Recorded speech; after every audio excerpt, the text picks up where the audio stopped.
اب ایک دوسرا سوال آتا ہے کہ اسلام نے حلالے کی اجازت دیا ہے، اور بعض حضرات یہاں پر ہمارے یہاں کمنٹ کر کے بھی یہ بھیج رہے ہیں کہ حلالہ، پہلی چیز تو آپ سمجھیں یہ حلالہ اسلام میں ہے نہیں، حلالے کا تصور اسلام میں نہیں ہے۔ حدیث پاک میں آیا ہے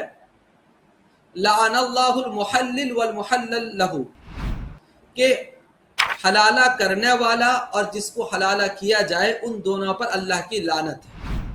حلالے کا کوئی تصور اسلام میں نہیں ہے۔ جو حضرات اس طرح کی چیزیں کہہ رہے ہیں وہ اسلام کو نہیں جانتے ہیں، اسلام کو ان لوگوں نے پڑھا نہیں ہے۔ اب رہی بات جو بہت ساری چیزوں کے بارے میں جو غلط فہمیاں پیدا کی گئی ہے، اس کی ہم ڈیٹیلز میں جا کر کے یہ سمجھتے ہیں۔ ابھی جو میں نے آپ حضرات کے سامنے طلاق کے نظام کو سمجھایا، طلاق کے سسٹم کو سمجھایا، وہاں پر اب یہ سمجھیے بات کہ اگر شوہر نے بیوی کو 3 طلاق دے دیا،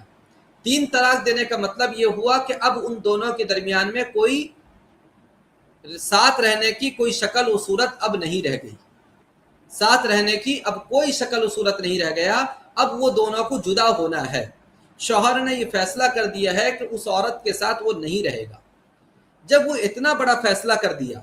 اور شریعت نے اس کو یہ کہا تھا کہ تم جذباتیت سے خالی ہو کر کے سوچو اور صرف ایک طلاق دے کر کے چھوڑ دو، اگر بعد میں تم کو افسوس ہوگا اور لگے گا کہ نہیں اس عورت کے ساتھ رہنا چاہیے تو تم صرف نکاح کر کے رہ سکتے ہو، لیکن وہ آدمی پھر بھی بات نہیں مانا اور 3 طلاق دے دیا، تو اگر کوئی آدمی ایسا کرتا ہے تو اس کے لیے شریعت نے یہ حکم دیا کہ اب اگر 3 طلاق وہ دے دیا اور 3 عدت ختم ہو گئی، یعنی 3 حیض ختم ہو گیا اس کا پیریڈز، اب وہ دونوں کے درمیان میں ہمیشہ ہمیشہ کے لیے جدائی ہو گئی ہے، اب وہ دونوں کبھی بھی ساتھ نہیں آ سکتے، کبھی بھی ساتھ نہیں آ سکتے۔ کبھی بھی ساتھ نہ آنے کا مطلب یہ ہوا کہ اس کا جو شوہر ہے اس بیوی پر اتنا بڑا جرم کیا ہے،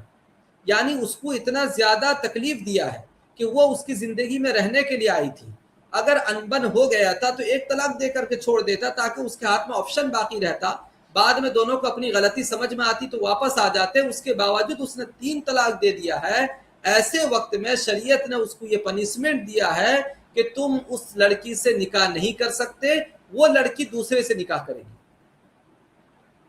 یہ شریعت کا حکم ہے۔ اب وہ دوسری جگہ نکاح کر لی، وہاں پر دونوں جو اس کے شوہر بیوی تھے دونوں ساتھ میں رہے، ساتھ میں رہنے کے بعد دونوں کا آپس میں تعلق بھی ہوا، انٹرکورس بھی ہوا، پھر دونوں میں مان لو ان دونوں میں بھی آپس میں انبن ہو گیا، دونوں ساتھ میں نہیں رہ پائے، پھر اگر وہ شوہر اس کو طلاق دے دیا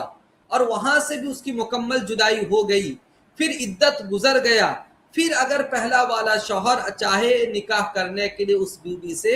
تو اب کر سکتا ہے، ورنہ اگر اس کو یہ اجازت دے دی جاتی کہ تم جیسے ہی نکاح کرو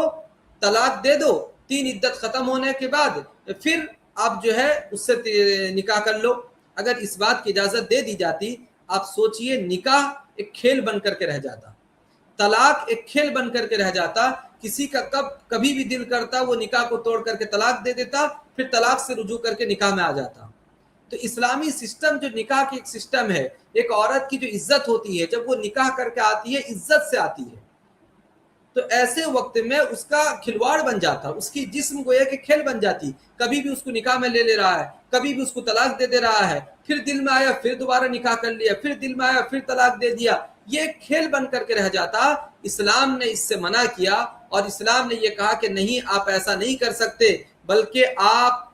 اس عورت سے اگر دوبارہ ساتھ میں رہنا چاہتے ہیں تو ساتھ میں نہیں رہ سکتے۔ آپ نے اتنی بڑی غلطی کی، اس کو تکلیف دیا تو اس کو 3 طلاق دیے، اس کی پنشمنٹ یہ رہے گی کہ وہ عورت اب دوسری جگہ نکاح کرے گی، دوسری جگہ نکاح کرے گی، دوسری جگہ نکاح کرنے کے بعد وہ ساتھ میں ہی رہیں گے، الا یہ کہ اگر ان دونوں میں بھی انبن ہو گئی اور وہاں سے وہ جدائی ہو گئی تو اگر پہلے والا شوہر اب وہ نکاح کرنا چاہے تو ایسے وقت میں اگر وہ صرف جذبات میں آ کر کے نکاح کرنے کے لیے کہہ رہا ہوگا نا کہ مجھے پھر سے جدائی ہونے کے بعد اپنی پرانی بیوی کی یاد آئی پھر نکاح کرنا چاہ رہا ہے، لیکن جب وہ عورت ایک دوسرے شوہر کے ساتھ رہ کر کے آئے گی تو صرف اگر جذباتی فیصلہ ہوگا تو اس کا ایسے وقت میں ارادہ بدل جائے گا، وہ اب اس سے نکاح کرنا نہیں چاہے گا۔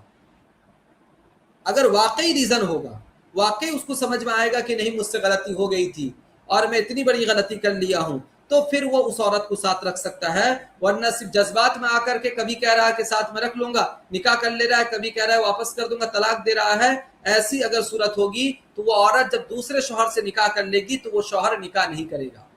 تو اسلام نے یہ شکل نکاح کا بتایا ہے، یہ شکل طلاق کا بتایا ہے۔ اب اگر کوئی آدمی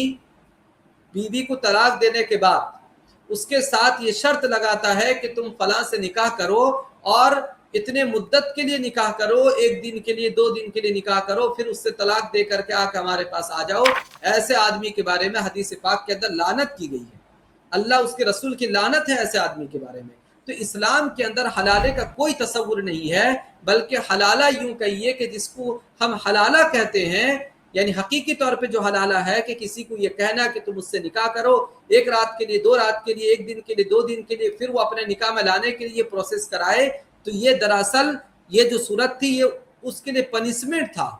اور لوگوں نے اس پنشمنٹ کو پروسیس بنا لیا ہے۔ تو جو لوگ ایسا کر رہے ہیں وہ شریعت کے سزا کے مستحق ہوں گے، ان کے لیے شریعت نے بہت سخت سزا رکھا ہے،